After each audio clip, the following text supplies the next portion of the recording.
Actually সবাই মিলেই হয়। আমরা নিশ্চয়ই থাকি এর মধ্যে, সেটাও একটা ব্যাপার।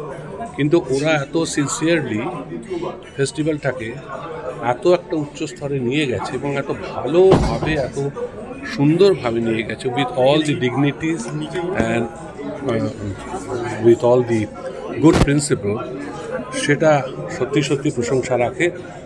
এবং সেটা তেজেন্দ্র নায়ারের পুরো পরিবারকে বারবার ধন্যবাদ দেওয়ার নিশ্চয়ই দরকার, প্রয়োজনীয়তা আছে। আর আমরা এরকম একটা ফেস্টিভ্যাল পেয়ে পশ্চিমবাংলায় নিশ্চয়ই খুবই আনন্দিত, এবং আমার মনে হয় শ্রোতারাও, দর্শক শ্রোতারাও খুবই আনন্দিত, কারণ অনেক দিন বাদে আবার একটা ভালো, বেশ কয়েক বছর ধরে প্রোগ্রাম হচ্ছে। তবে এটা দুঃখের কথা, আমরা তো লোকাল আর্টিস্ট, আমরা তো মানে ঢেকি স্বর্গে গেলেও ধান ভাঙে গোছের আর কি। কিন্তু যারা বড় শিল্পী, যাদের জন্য মানুষ সারা বছর বসে থাকেন তাদের দেখা পাওয়ার জন্যে, বাজনা শোনার জন্যে, তাদের মধ্যে কয়েকজন এবারে আসতে পারছেন না, সেটা একটা দুঃখের জায়গা। তবে যাই হোক, সুখ দুঃখ মিলিয়ে জীবন, সামনের বার আবার সুখের হবে, এবার একটু দুঃখের মধ্যে আনন্দ খুঁজে দিতে হবে।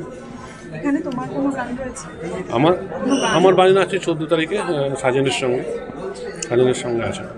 কিন্তু আমরা কোথাও না কোথাও দেখছি যে নতুন প্রজন্মের কোথাও না কোথাও ইন্টারেস্ট হারিয়ে যাচ্ছে, মানে নতুন প্রজন্মের গায়ক, মানে ক্লাসিক্যাল গায়ক উঠে আসছে কম। এটা নিয়ে না, ঠিক তা না। আমাদের কাছে যে খবর, তাতে নতুন ট্যালেন্ট বলতে যা, বা নতুন যেটা আপনি বললেন, প্রচুর ছেলেমেয়েরা এত ভালো গান বাজনা করছে। ইনফ্যাক্ট কিছু কিছু ক্ষেত্রে হয়তো আমাদের থেকেও ভালো। আমরাও ওই বয়সে এত ভালো গান বাজনা করতে পারিনি, কিন্তু তারা সুযোগ পাচ্ছে না। আর প্ল্যাটফর্ম এত কম হয়ে গেছে ক্লাসিক্যাল মিউজিকের জন্য, বিশেষ করে, যে তাদের সকলকে অ্যাকোমোডেট করে সুযোগ দেওয়াও যাচ্ছে না। আমি নিজে একটা অনুষ্ঠান করি আমার বাবার নামে, নাদম বলে, কিন্তু আমার একদিনের সামর্থ্য, আমি একদিন করি, কিন্তু একদিনে আমি ওই 3-4টে আর্টিস্টই তুলে ধরতে পারি। কিন্তু এখানে প্রায় 300 আর্টিস্ট আছে যারা অনেক বেশি ট্যালেন্টেড, সেইটা তুলে ধরা যাচ্ছে না।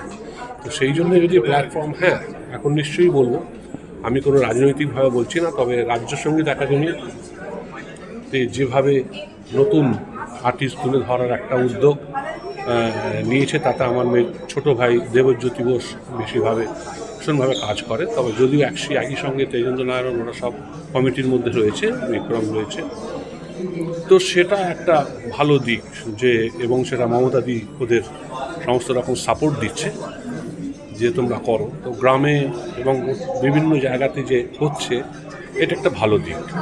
কিন্তু তা সত্ত্বেও প্রচুর ট্যালেন্ট আছে যারা জায়গা পাচ্ছে না। কিন্তু বিশেষ করে আমাদের কলকাতা, পশ্চিমবঙ্গে প্রচুর আছে, প্রচুর ট্যালেন্ট।